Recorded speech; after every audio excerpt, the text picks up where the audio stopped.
Hola, ¿qué tal? ¿Cómo le va? Bienvenido. Otra edición de Dicen que Dicen, y en el programa de hoy vamos a hablar de actualidad. Se acaban de confeccionar las listas para las próximas elecciones, para las PASO, la rosca, como suele decirse. ¿Qué mejor que el conductor, precisamente, de La Rosca, su programa político por TN, además editor de Diario Clarín, para charlar con Eduardo Van der Kooi? Con Eduardo Van der Kooi vamos a hacer esta edición de Dicen que Dicen y después de estos auspicios. Auspician este programa. ¿Sabías que podés solicitar tu tarjeta Visa de Banco Coinac de forma online? Solicitala hoy y disfruta de 3 cuotas sin interés en Mercado Libre, Mercado Pago y muchos comercios más. bancocoinac.com. El Frente Parrillero es América Inca. Búscanos en las redes. Inelro, productos pensados para siempre.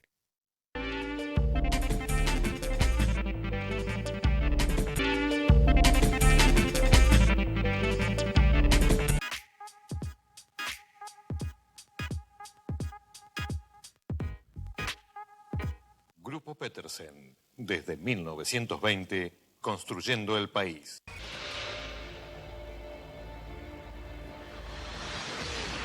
Helados La Montevideana, un helado que alimenta.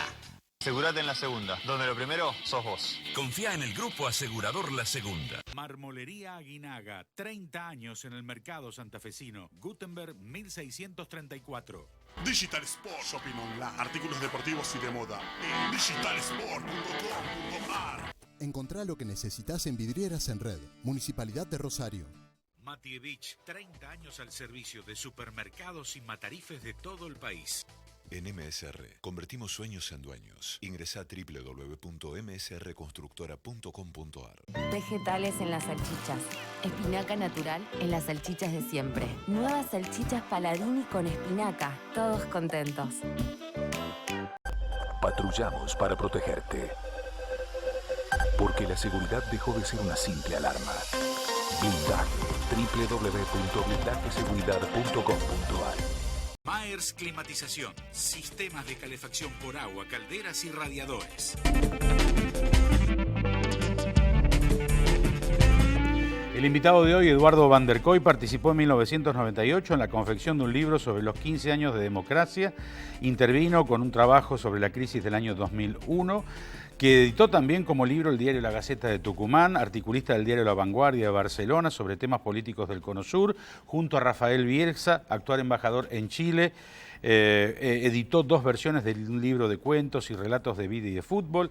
Recibió el premio Santa Clara de Asís a la trayectoria periodística, distinción del premio Ortega y Gasset del diario País de Madrid, premio Conex 2007, premio Conex 1997 al análisis político. Decíamos, editor de Clarín, ya está en contacto con nosotros. Eduardo, bienvenido al programa. ¿Qué tal? ¿Cómo te va, Alberto? ¿Cómo andás? Bueno, conformación de listas y nos enteramos de las novedades, ¿no? Siempre hasta último momento, algunas sorpresas. Vos, palabras más, palabras menos, señalaste que a Alberto Fernández el kirchnerismo le quiso vaciar el gabinete. A ver, un poco más, extendete un poco en eso, por favor. Bueno, a ver, digamos, detrás de la intención que había de forzar la candidatura de Santiago Cafiero, Alberto Fernández no tiene un gabinete muy afín. Tiene un grupo de amigos que forma parte de su círculo íntimo, algunos a nivel de asesores. A nivel de ministros no tiene tantos. Santiago Cafiero es uno de ellos, sin duda. Viene trabajando con el nieto de don Antonio hace muchos años, incluso cuando Alberto era muy crítico de Cristina, ya trabajaban juntos.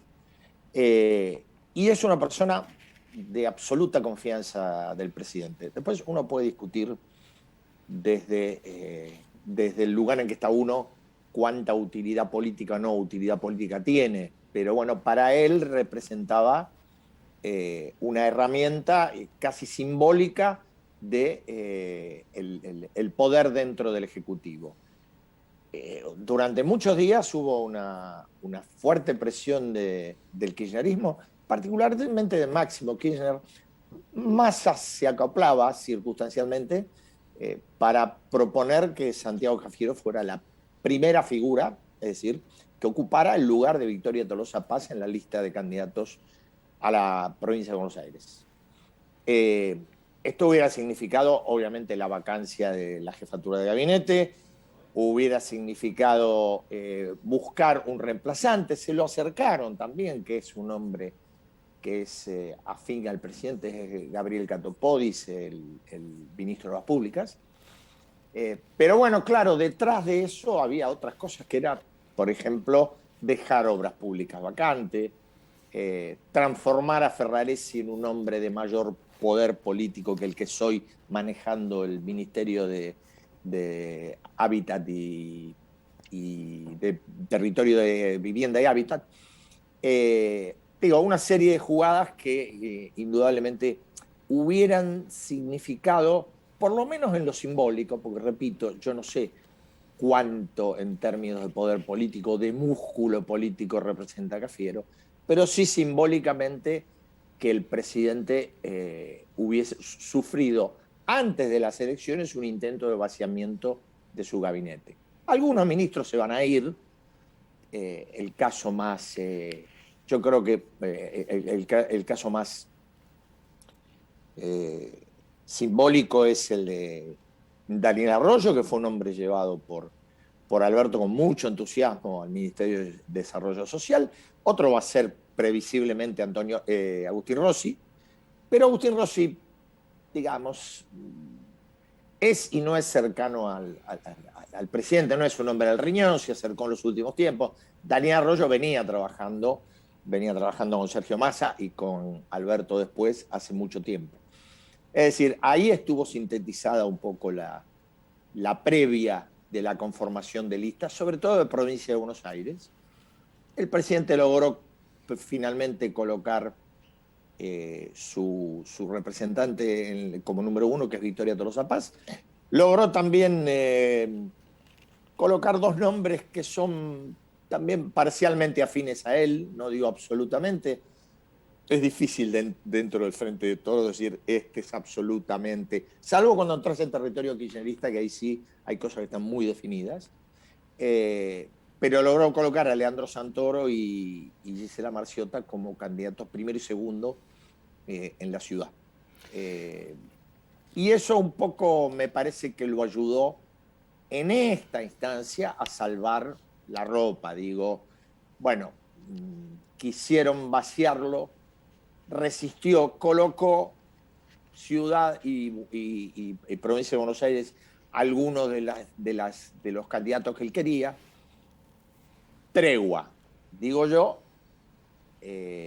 esto será hasta que pasen las elecciones de noviembre. Cuando pasen las elecciones de noviembre, por consecuencias del resultado, que se verá cuál es, y por que algunos ministros de hecho son candidatos, ese gabinete va a tener modificaciones. Yo añadiría un tercer factor que está desprendido del resultado final, y es que claramente es un gabinete que no ha funcionado bien. En esto habrá que darle la razón a la vicepresidenta. No ha tenido una buena gestión este gabinete. Bueno, superada la primera mitad del mandato, siempre es razonable darle un maquillaje o rejuvenecerlo un poco, ¿no? Oxigenar. ¿La pandemia fue el principal problema del gobierno? Yo no sé si el principal. A ver, de hecho, no creo que ningún gobierno en el mundo estuviera preparado y esperando esto. Con lo cual, indudablemente se transformó por lo menos en un problema absolutamente impensado, para lo cual nadie estaba preparado, mucho menos la Argentina como país, mucho menos el gobierno que recién asumía, ya con un conjunto de problemas y de herencias muy pesadas. Después, lo que uno puede analizar es, bueno, en la medida en que se fue desarrollando o se está desarrollando esta pandemia, qué eficacia tuvo o dejó de tener el gobierno para enfrentarla. Yo creo que, yo diría, cuando el gobierno tuvo una reacción inicial en dos planos que fue positiva. La idea de que esto, por su gravedad, demandaba una administración conjunta quiero decir oficialismo y oposición. Primera reacción positiva. Segunda reacción positiva, el primer tramo de la cuarentena para, de alguna manera, ampliar el sistema sanitario de la Argentina, que tampoco es extraordinario. Claro, se logró ese objetivo. De hecho, hay que reconocer que más allá de todo lo que vino después, y salvo algunas situaciones puntuales, Santa Fe vivió un caso de esos, la Argentina no tuvo grandes colapsos en el sistema financiero, en el sistema sanitario. Los tuvo en algunos casos, en algunos momentos, pero no extendido como le pasó a algunas naciones de Europa al comienzo de la primera ola, ¿no? Sí. Vos hace mucho que conocés a Alberto Fernández. ¿Qué podrías decir de este Alberto Fernández hoy en día? Poco, porque el que yo conocí era otro. A ver. Pero ¿Por qué decís eso?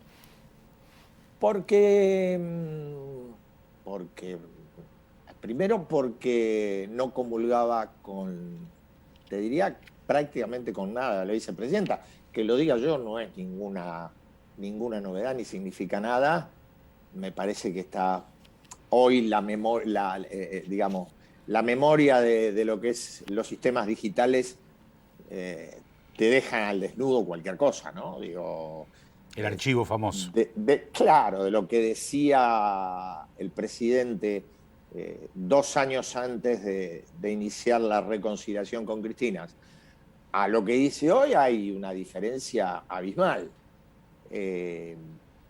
Y creo además que él fue dejando en el camino algunas cuestiones que yo creo que en principio pensó que podía poner en práctica.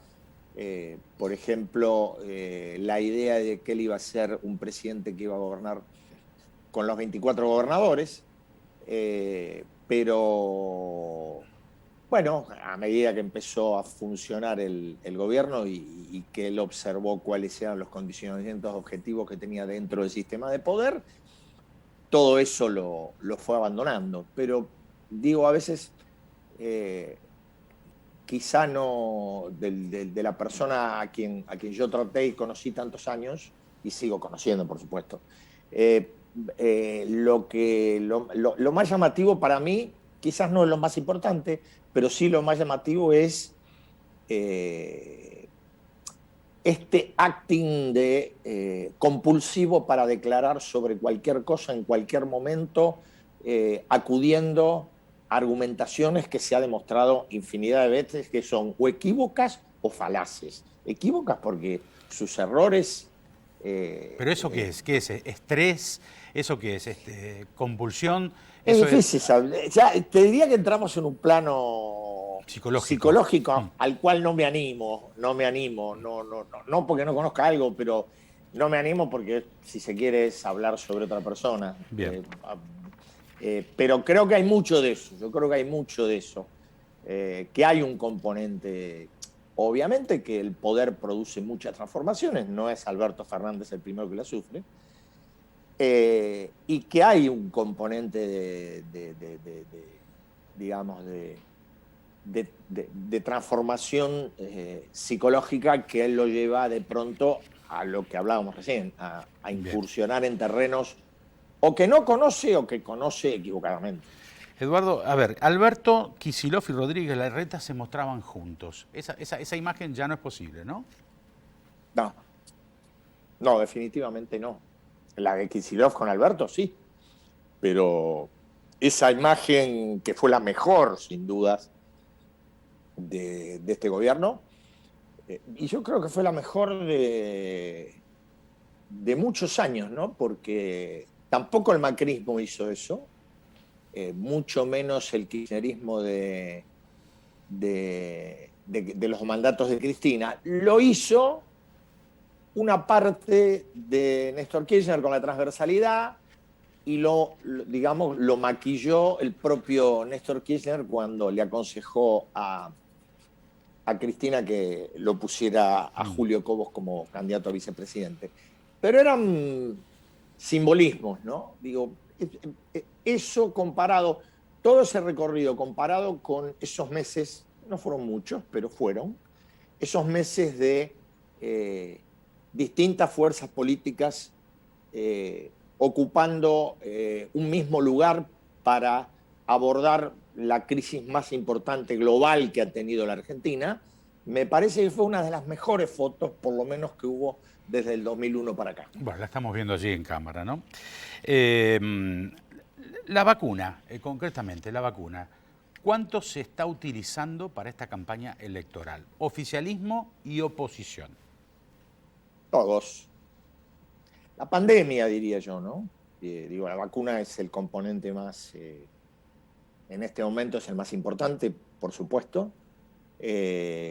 No, digo, esa es una de las cosas que me parece que derivan del error de no haber seguido con esa política de unidad o de administración conjunta de la pandemia, ¿no? A partir que eso se rompió, uno lo que percibe, y lo hemos visto esta semana después de cierre de listas, ¿no? Lo que percibe es que hay poco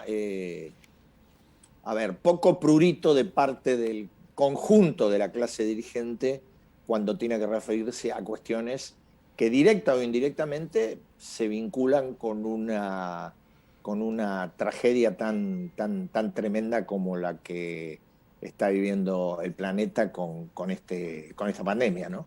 Y vale todo, en esto vale todo. Y las vacunas forman parte del vale todo, más allá de que se pueda hacer un raconto muy, muy detallado de cómo el gobierno inició, sin ninguna duda, una utilización política de las vacunas, tardía, pero política al fin, cuando el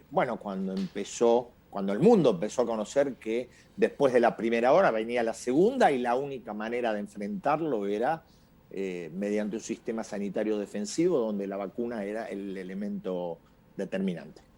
Brevemente, ¿qué golpe acusó más el gobierno? ¿El del fuego amigo o el de la oposición durante estos últimos meses? Yo creo que, el fuego amigo le hace daño. La pregunta que yo me hago es cuánto del fuego de la oposición realmente, no que no impacte, cuánto le importa al gobierno en función del electorado que el gobierno defiende.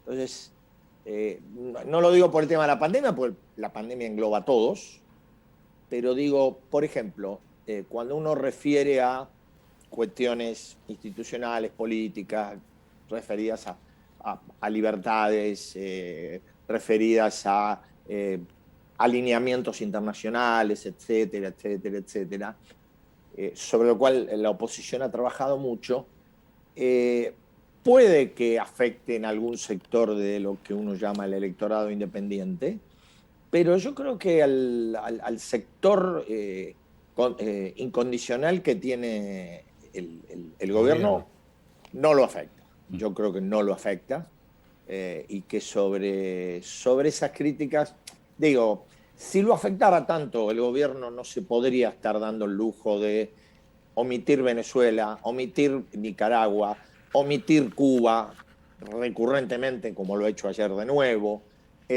Lo puede hacer porque creo que eso hacia adentro de su